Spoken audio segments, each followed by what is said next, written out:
अरहंत सिद्ध वितराग परमात्मा निर्ग्रंथ आत्मज्ञानी सद्गुरुदेव एवं आगम वाणी को भावमय वंदन नमन।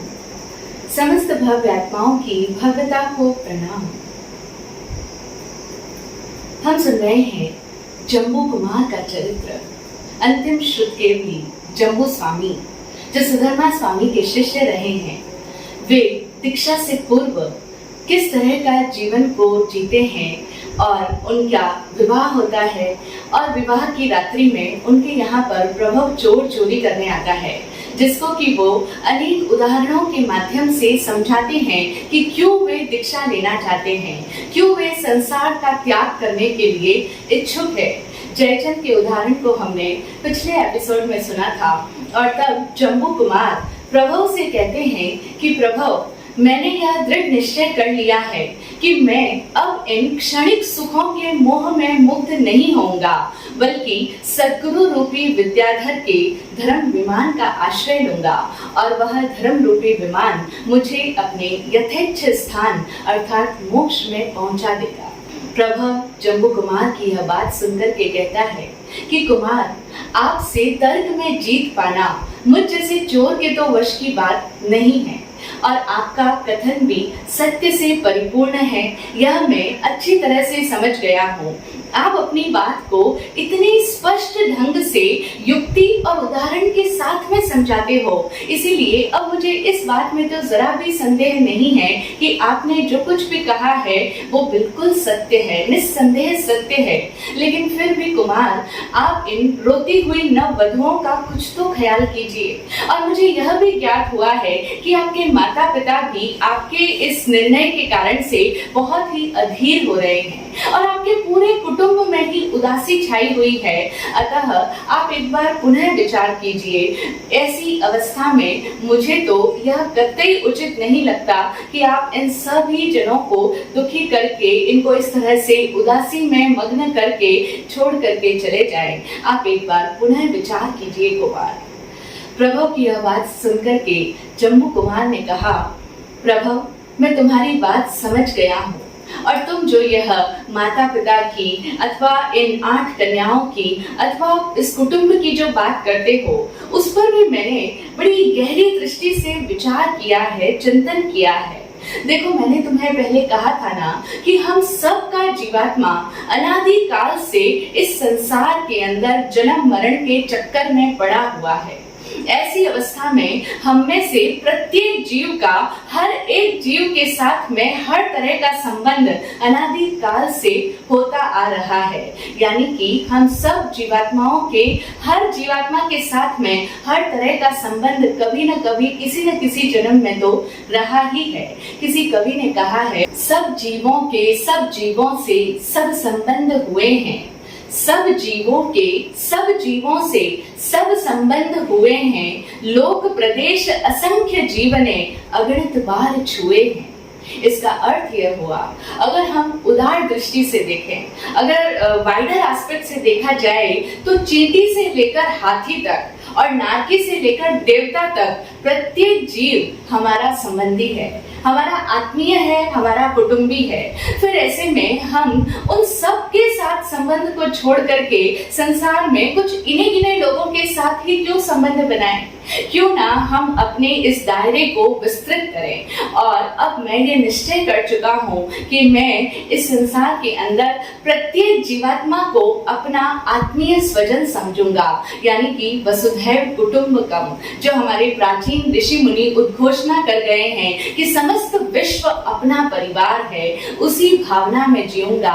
सत्वेषु मैत्रीम, अर्थात सभी जीवों के प्रति मेरा अब मैत्री का भाव रहेगा और अब मैं अपने स्नेह के इस दायरे को कुछ लोगों तक ही सीमित नहीं रखना चाहता, बल्कि उसे संसार के प्रत्येक प्राणी मात्र में समान रूप से व्याप्त कर देना चाहता हूँ।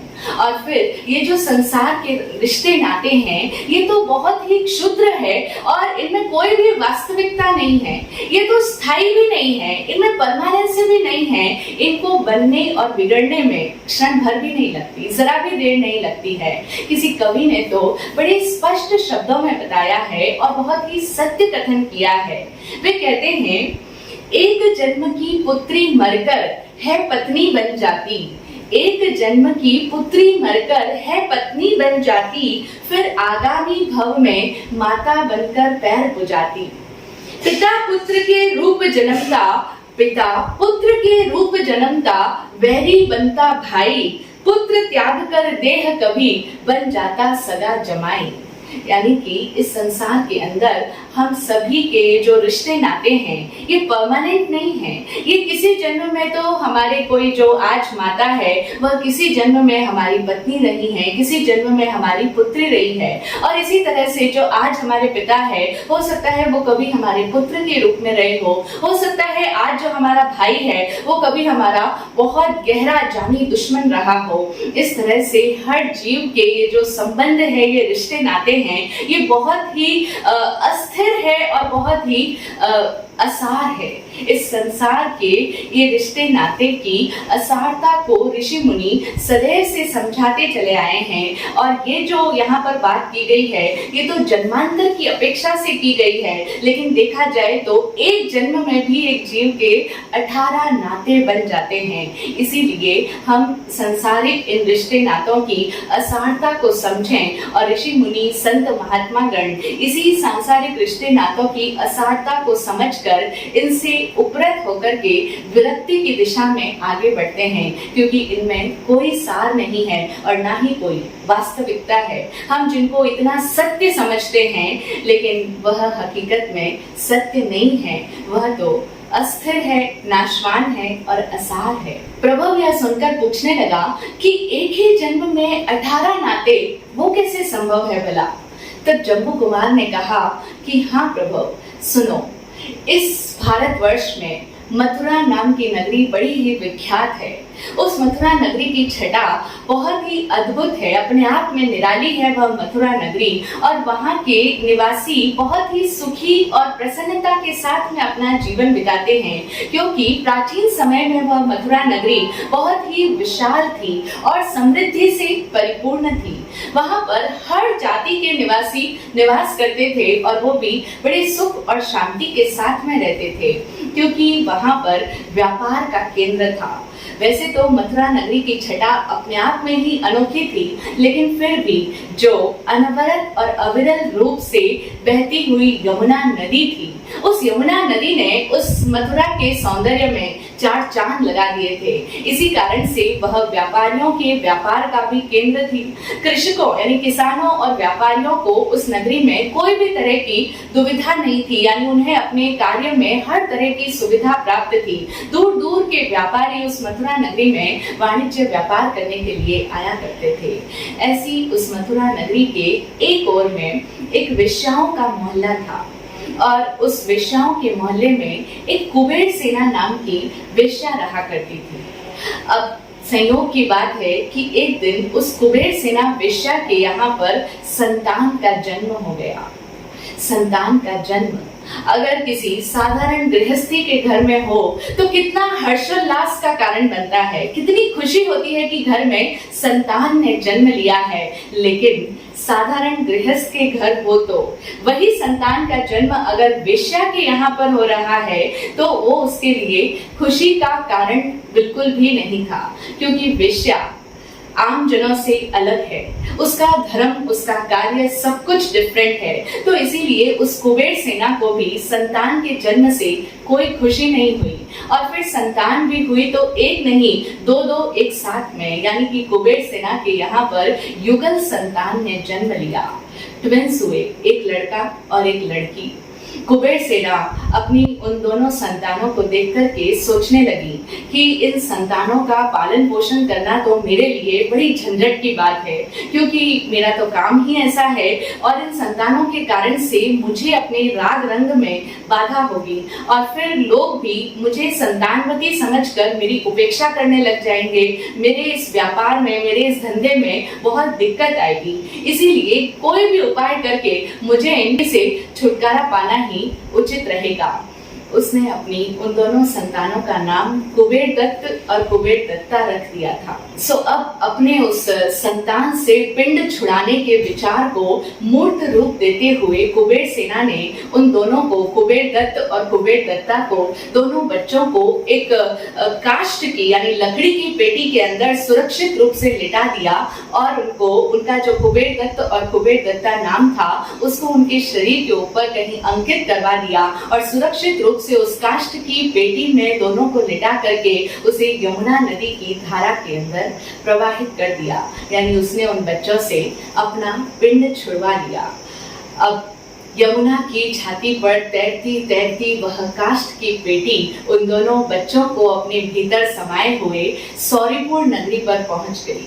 मथुरा से कुछ योजन की दूरी पर सौरीपुर नगरी थी और उस समय संयोग की बात है कि नदी के घाट पर, यमुना नदी के एक घाट पर सौरीपुर नगरी में दो सेठ बैठे थे और वो आपस में कोई विचार चर्चा में निमग्न थे, आपसी बातचीत चल रही थी। और जब वह यमुना की छाती पर तैरती तैरती वह काष्ठ की पेटी वहां नजदीक आई तो उन दोनों ही सेठों की नजर एक साथ ही उस पेटी पर पड़ी। पेटी को देखते ही दोनों सेठों ने सोचा कि अवश्य ही इस पेटी में कुछ तो अद्भुत है, अनोखा है, क्योंकि काफी बड़ी पेटी है और बड़ी सुंदर भी है काष्ठ की पेटी। तो दोनों ने ही ये निर्णय किया कि इस काष्ठ की पेटी में जो कुछ भी होगा हम दोनों ही उसे आपस में आधा आधा बांट लेंगे। यह निश्चय करके उन्होंने कुछ मल्लाहों को अच्छा सा पारितोषिक दिया और उस पेटी को लाने के लिए भेज दिया।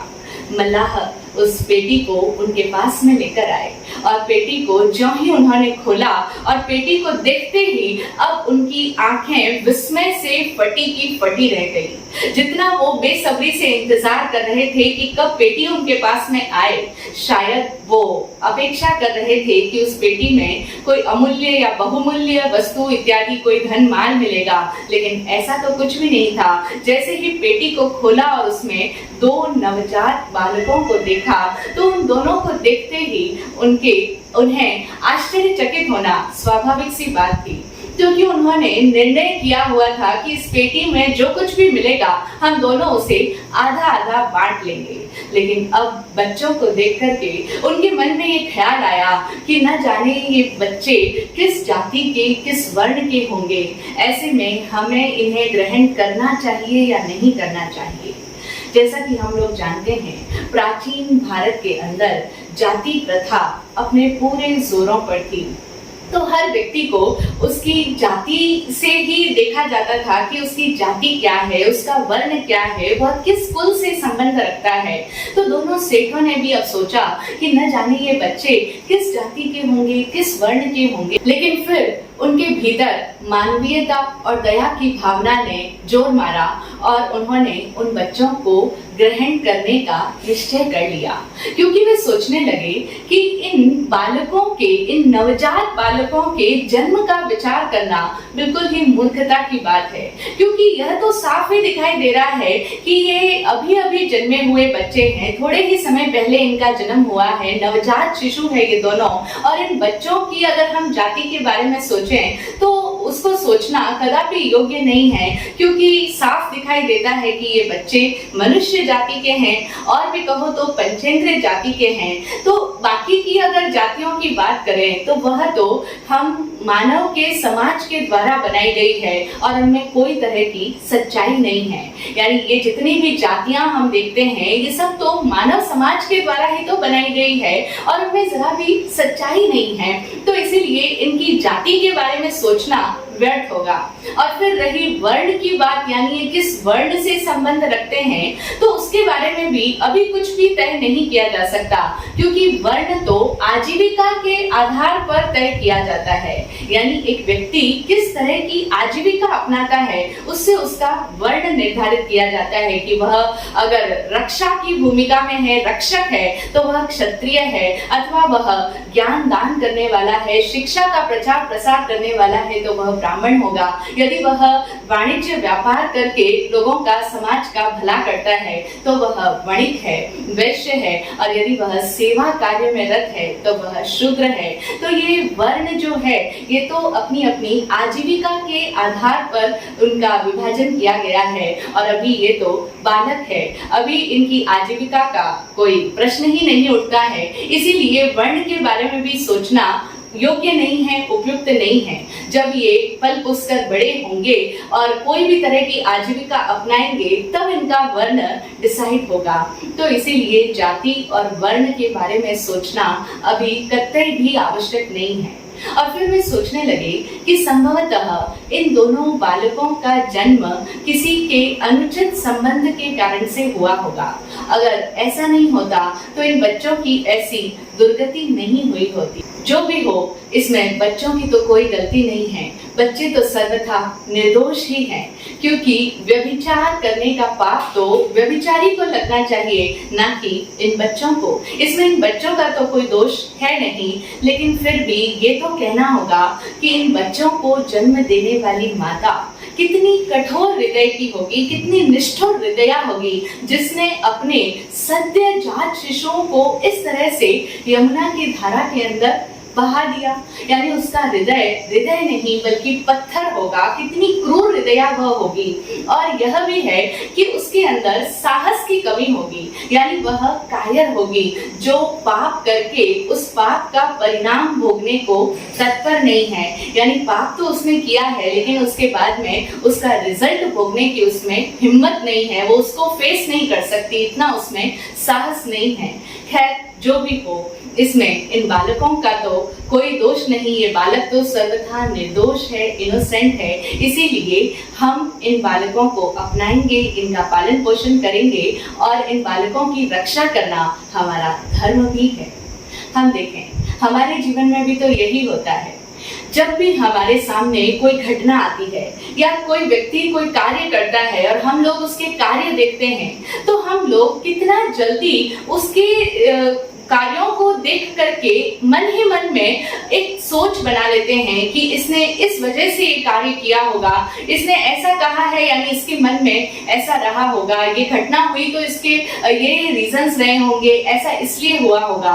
यानी हम लोग अपने ही मन में कितना सारा विचार कर लेते हैं। जैसा ये दोनों सेठ इन दोनों बालकों के माता पिता के बारे में कर रहे थे। वो नहीं जानते कि वास्तविकता क्या है, क्या किसी व्यक्ति की मजबूरी रही जिसके कारण से उसने बालकों को बहा दिया, अथवा किसी ने कुछ अनुचित संबंध बनाया जिसके कारण से उसने अपने बच्चों को छोड़ दिया, बच्चों का परित्याग कर दिया है। लेकिन फिर भी हर व्यक्ति अपने ही मन से निष्कर्ष निकालता है, हर घटना का निष्कर्ष, उससे कंक्लूजन हम अपने ही विचारों से निकालते चले जाते हैं। और ऐसा करके हम लोग अनजाने में ही अज्ञान के कारण से दूसरों को लांछित कर देते हैं, आरोपी ठहरा देते हैं, उन्हें दोषी मान लेते हैं अपने ही मन में और अपने कर्मों को अधिकाधिक संग्रह करते चले जाते हैं, यानी अपने कर्मों को बांधते चले जाते हैं। फिर सेठों ने उस बात को वहीं पर छोड़ दिया और दोनों ने बहुत देर तक ऊहापोह किया, काफी विचार विमर्श किया, लेकिन फिर एक दूसरे की सहमति से उन्होंने एक एक बालक को ले लिया और लेकर के अपने अपने घर ले जाकर के अपनी पत्नियों को सौंप दिया। उनकी पत्नियों ने बच्चों का लालन पालन बहुत ही प्रेम के साथ में किया और अब बच्चे अच्छे घर परिवार में, अच्छे माहौल में पलने लगे, बढ़ने लगे। होते होते दोनों ही बालक और बालिका अब बच्चे नहीं रहे, अब वे युवावस्था में प्रवेश कर गए और योग्य वय होने पर माता पिताओं ने उन दोनों बालकों का आपस में विवाह संबंध करवा दिया। कितनी विचित्र बात है, जो बच्चे भाई बहन थे, वेश्या की संतान थी, अब वे एक दूसरे के पति पत्नी बन चुके हैं, यानी अब उनका विवाह संबंध हो गया है। और विवाह होने के पश्चात किसी दिन उन्होंने अपने शरीर पर अंकित वह नाम देखा, कुबेर दत्त और कुबेर दत्ता। और दोनों ने जब बातचीत करी तब उन दोनों को ही संदेह हुआ कि हम दोनों के ही शरीर पर नाम अंकित है, कुबेर दत्त और कुबेर दत्ता यानी क्या हमारा ये वास्तविक नाम है? और अब उनके अंदर संदेह होने लगा। फिर उन्होंने एक दूसरे को बड़े ही गौर से देखा, बहुत ध्यान से देखा, तो उन्हें लगा कि हम दोनों का तो चेहरा भी बहुत मिलता जुलता है, हम दोनों के अंदर बहुत सारी सदृशता है यानी सिमिलैरिटीज है, हम दोनों कितने एक दूसरे से मिलते हैं। अब उनका संदेह और अधिक पुष्ट हो गया और अधिक मजबूत हो गया। उन्हें लगने लगा कि कहीं हम दोनों आपस में लगते क्या हैं, कहीं कुछ गड़बड़ तो नहीं है। तो उनके मन में जिज्ञासा उत्पन्न हुई कि आखिर क्या बात है, सत्य को जानने की इच्छा हुई और वे अपने माता पिता के पास में जाकर के अपने जन्म के बारे में पूछते हैं कि आखिर हम हैं कौन, क्या हम आपके ही संतान हैं। उन्हें कभी ये महसूस नहीं हुआ कि वो उनकी संतान नहीं है, लेकिन विवाह होने के पश्चात इस नाम को देख करके और दोनों की इतनी सदृशता को देखने के पश्चात उनके भीतर का वह संदेह जो बहुत अधिक मजबूत हो चला था, तो उन्होंने अपने माता पिता से जानना चाहा और माता पिता ने भी अब उस सत्य को छुपाना उचित नहीं समझा, क्योंकि अब वो विवाहित थे, एक दूसरे के पति पत्नी थे। तो माता पिता ने उन्हें उनके जन्म का इतिहास बताते हुए कहा कि यमुना नदी के अंदर हमने तुम दोनों को ही एक पेटी के अंदर बहते हुए पाया था। और संयोग की बात है कि उस दिन हम दोनों से आपस में किसी बात पर विचार विमर्श कर रहे थे, वहां पर बैठे थे, हमने तुम दोनों को देखा और फिर निर्णय करने के पश्चात हमने अपने अपने घरों में तुमको ले आए और इस संतान की तरह तुम्हारा बड़े प्रेम के साथ में अपनी संतान समझ करके तुम्हारा पालन किया है और अब तुम्हारा विवाह करवा दिया, हमने तुम दोनों को विवाह के बंधन में बांध दिया। जैसे ही ये बात सुनी तो अब उन्हें निश्चय हो गया, अब तो पक्का हो गया कि इसका मतलब हम दोनों पति पत्नी जो आज बने हैं वो हम निश्चय में तो भाई बहन हैं। और यह विचार आते ही उन दोनों का सिर लज्जा से जमीन में डरने लगा। उन्हें ऐसा लगने लगा मानो उनके पैरों के नीचे से जमीन खिसक रही हो, क्योंकि अब वो समझ पा रहे हैं कि हम जो पति पत्नी बने हैं, हमारा पति पत्नी के रूप में संबंध हो गया है, लेकिन वास्तविकता में तो हम दोनों भाई बहन हैं। यद्यपि इसमें उन दोनों की कोई गलती नहीं थी, क्योंकि उनके जीवन में पूर्व काल में जो घटनाएं घटी उसमें उनका कोई हाथ नहीं था, वे तो सर्वथा निर्दोष थे, लेकिन फिर भी संस्कारवश और भाई बहन का ये अनुचित संबंध हो जाने के कारण से अब दोनों ही एक दूसरे का आमना सामना नहीं कर पा रहे हैं, दोनों ही लज्जा के कारण अत्यधिक शर्मिंदा है। और कुबेर दत्त तो इतना अधिक लज्जित फील कर रहा था स्वयं को कि उसने तो वह नगरी ही छोड़ करके जाने का निर्णय कर लिया। यानी अब कुबेर दत्त शौरीपुर नगरी को ही छोड़ देता है और घूमते घूमते कुबेर दत्त पहुंच जाता है मथुरा नगरी में। मथुरा नगरी में जाकर के अब उसने अपना एक नया व्यापार करना आरंभ कर दिया, लेकिन थोड़े ही समय के पश्चात वह कुसंगति में पड़ गया और कुसंगति में पड़ जाने के कारण से अब उसका रुझान वेश्याओं की ओर होने लगा। अब वह वहां पर वेश्याओं के यहाँ पर आने जाने लगा और धीरे धीरे उसकी मुलाकात कुबेर सेना वेश्या से हुई और कुबेर सेना से मिलने के पश्चात कुबेर दत्त कुबेर सेना के मोह में पड़ गया। अब जिस पाप के डर से वह सौरीपुर से बचकर के भाग करके गया था, अब वह दूसरे पाप में पड़ गया, बल्कि उससे भी ज्यादा भयंकर पाप के अंदर वह फंस गया था। यानी इधर भाई बहन का संबंध छूटा तो अब माता और पुत्र का अनुचित संबंध स्थापित हो गया था। कितनी विचित्र बात है। इधर कुबेर दत्त कुबेर सेना के मोह में आसक्त है, उसके साथ में उसके अनुचित संबंध भी स्थापित हो गए हैं। और इधर कुबेर दत्ता वह तो शौरीपुर नगरी में ही रह रही थी, लेकिन फिर भी क्षोभ और आत्मग्लानि के कारण अब उसका मन भी किसी भी स्थिति में कहीं पर भी नहीं लगता था। वह भी निरंतर आत्मग्लानि के भावों में ही रहती थी, सदा उदास रहती थी, क्योंकि उसे अब ऐसा लगने लगा था मानो अब उसके जीवन में उसने बहुत बड़ा कुछ अपराध कर दिया हो, उससे बहुत बड़ी भयंकर कुछ भूल हो गई है, गलती हो गई है। और ऐसा लगना स्वाभाविक भी था उनको, जो वह आत्मग्लानि का अनुभव हो रहा था, क्योंकि हमारे यहाँ पर ये संस्कार है कि भाई बहन आपस में विवाह नहीं करते हैं। लेकिन जिन जातियों के अंदर ऐसा कोई रूल नहीं है, ऐसा कोई नियम नहीं है, वहां पर भाई बहन का ही आपस में विवाह हो जाता है। तो चूंकि उनके मन में इस तरह की कोई धारणा नहीं है, तो इसीलिए वो शायद अपराधी अनुभव नहीं करते होंगे, उनको ग्लानि नहीं महसूस होती होगी। लेकिन जहां पर इस तरह की सोच है, इस तरह के संस्कार है, वहां पर उन्हें कितनी अधिक लज्जा और ग्लानि का अनुभव होता होगा, इसे हम समझ सकते हैं। लेकिन अगर बात करें तीसरे चौथे आर्य के समय की, भगवान आदिनाथ के पहले के युग की, तो वहां पर तो युगलिक संतानों का ही जन्म होता था, यानी संतान एक पुत्र और पुत्री के जोड़े के रूप में ही उत्पन्न होती थी। और फिर कुछ समय के पश्चात वे ही दोनों पुत्र और पुत्री आपस में पति पत्नी हो जाते थे, यानी उन दोनों का पति पत्नी के रूप में संबंध हो जाता था। लेकिन वह काल अलग था, उस समय का सब कुछ भिन्न था, सारी सोच, सभ्यता, संस्कृति सब कुछ डिफरेंट थी। और फिर प्रभु आदिनाथ के आने के पश्चात सभ्यता ने एक नया परिवर्तन ले लिया। उसके पश्चात एक मर्यादा की स्थापना की गई और एक नियम संस्कार ऐसे बनाए गए जहां पर भाई बहनों का विवाह नहीं होता था। तो अब कुबेर दत्ता सदैव आत्मग्लानि, शोक के भावों में उदास बैठी रहा करती थी और अब उसे संसार की किसी भी विषय से, किसी भी व्यक्ति से, कोई भी बात से सर्वथा प्रकार से आकर्षण ही खत्म हो गया था। ऐसी स्थिति में सौभाग्य की बात है कि एक दिन वह किसी मुनिराज के उपदेश में पहुंच गई। मुनिराज अति ज्ञानी थे, ज्ञान संपन्न थे।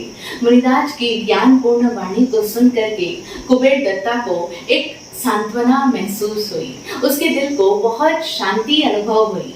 फिर उपदेश पूर्ण होने के पश्चात कुबेर दत्ता ने मुनिराज से लज्जा युक्त किंतु विनय भाव के साथ में प्रश्न किया कि गुरुदेव, मैंने अपने पूर्व जन्म में ऐसे कौन सा अशुभ पाप कर्म का आचरण किया कि जिसके परिणाम स्वरूप हम भाई बहन का पति पत्नी के रूप में संबंध हुआ।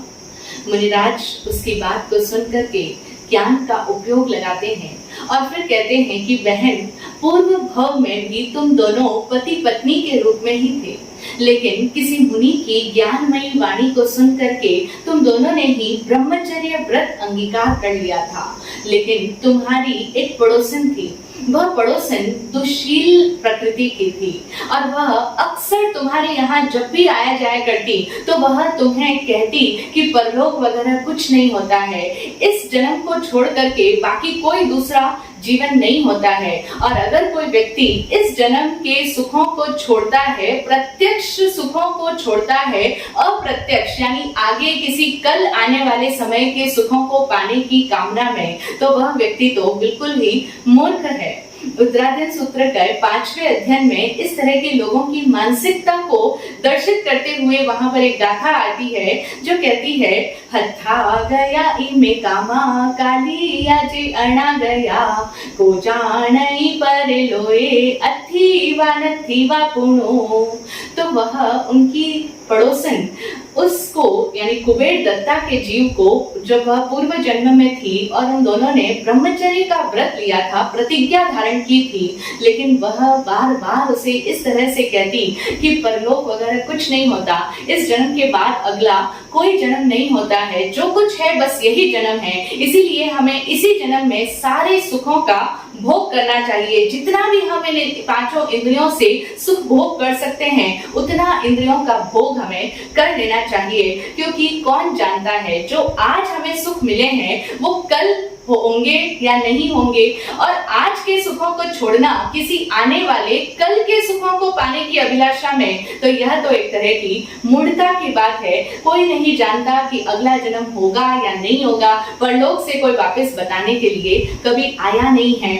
और यह जो जीवन है ये बहुत छोटा है, बहुत थोड़ा है, और उसमें भी ये जवानी, ये तो बिल्कुल ही 4 दिनों की जवानी है, इसीलिए जितना हो सके उतना आनंद लूट लो। हम देखें जीवन बहुत क्षणिक है और जवानी 4 दिन की है।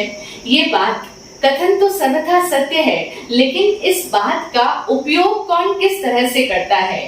जीवन बहुत थोड़ा है, इस बात को समझ करके एक व्यक्ति अपने जीवन में सद्कार्य में लग सकता है, यानी वह अच्छी दिशा में आगे बढ़ सकता है। और एक व्यक्ति इसी बात को लेकर के ये सोच सकता है कि जीवन बहुत थोड़ा है, इसलिए जितना सुख करना है, जितना सुख भोग करना है, उतना सुख भोग कर लिया जाए। तो वह पड़ोसन तुम्हें, मुनिराज कुबेर दत्ता को कहते हैं कि पूर्व जन्म में जो तुम थी, तुमको बार बार इस तरीके से वह कहती रहती, बार बार तुम्हें समझाती रहती, और उसके ऐसा बार बार कहते रहने के कारण से तुम्हारी सद्बुद्धि पर भी पर्दा पड़ गया और तुमने अपनी प्रतिज्ञा को भंग कर दिया, यानी कि तुमने अपना शील व्रत खंडित कर दिया।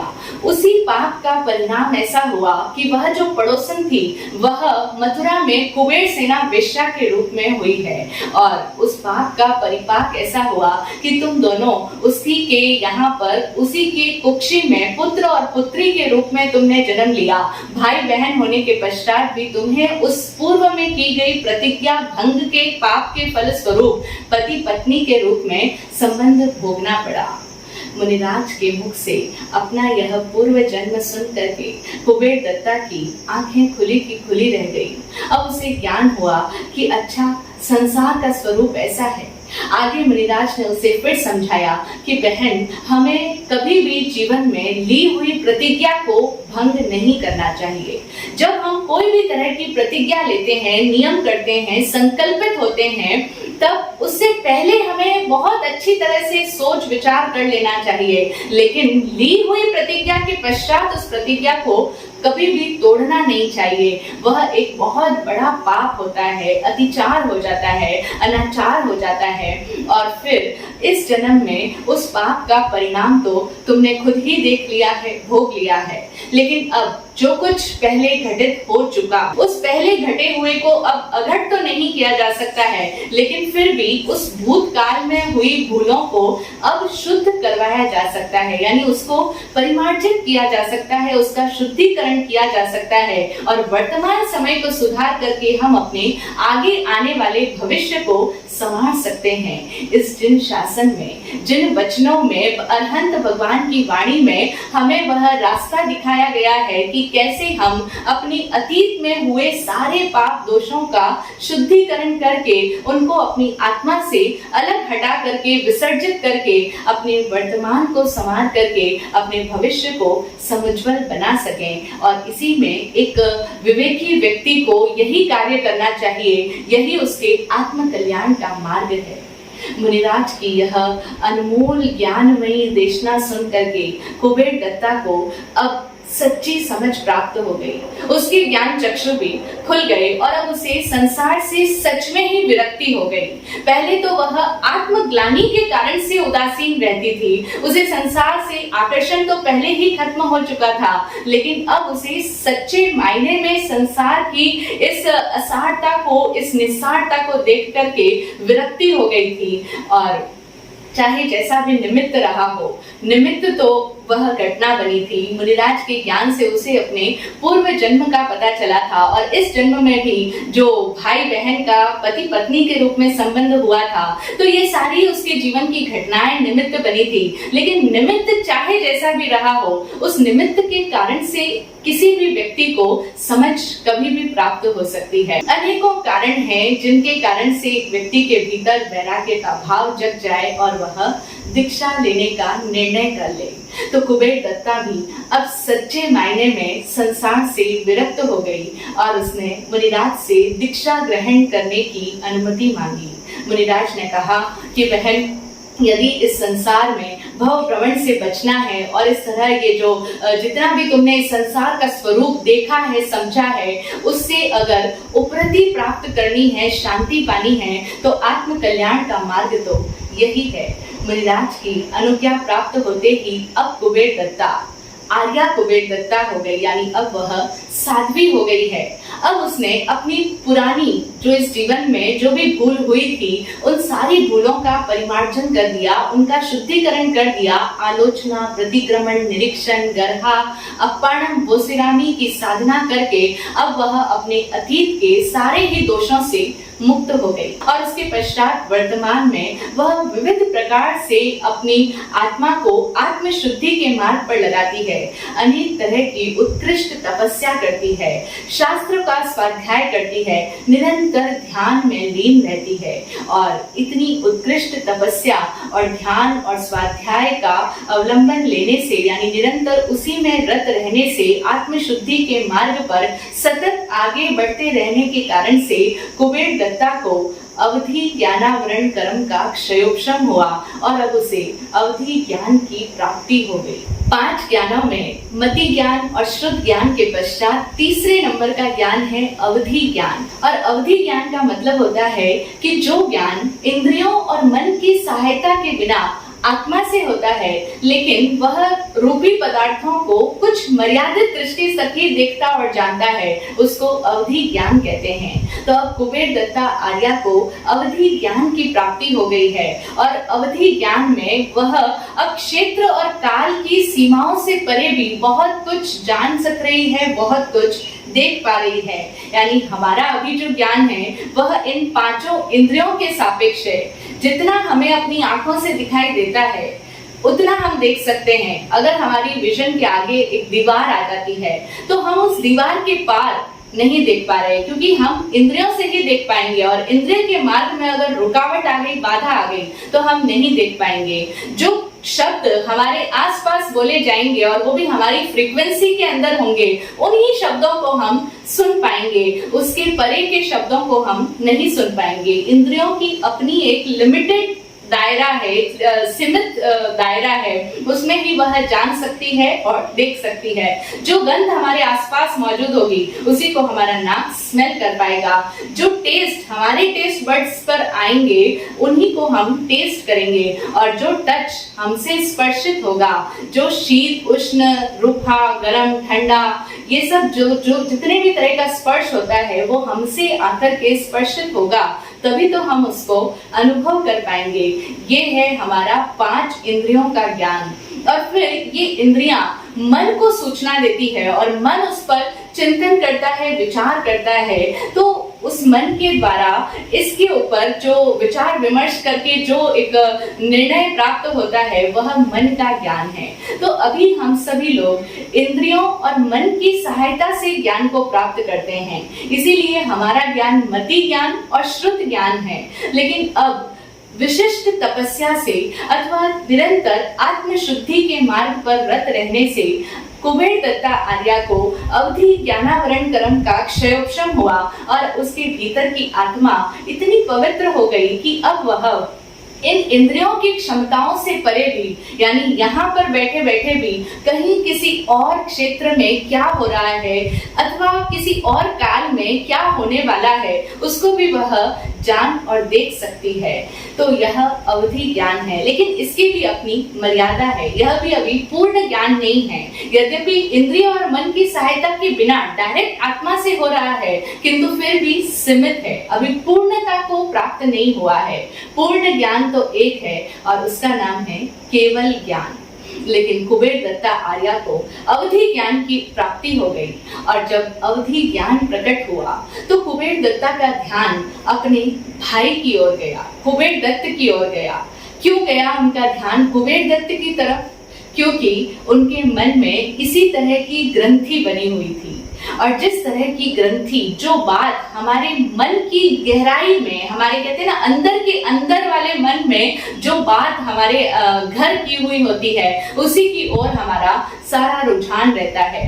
तो कुबेर दत्ता का जीवन, उनका पास्ट सारा उसी के इर्द गिर्द बुना हुआ था और वह उसका भाई कहें अथवा पति कहें, जो भी है, जो भाई भी था लेकिन पति भी बन चुका था, पति के साथ भी संबंध उसका पति के रूप में भी हो चुका था।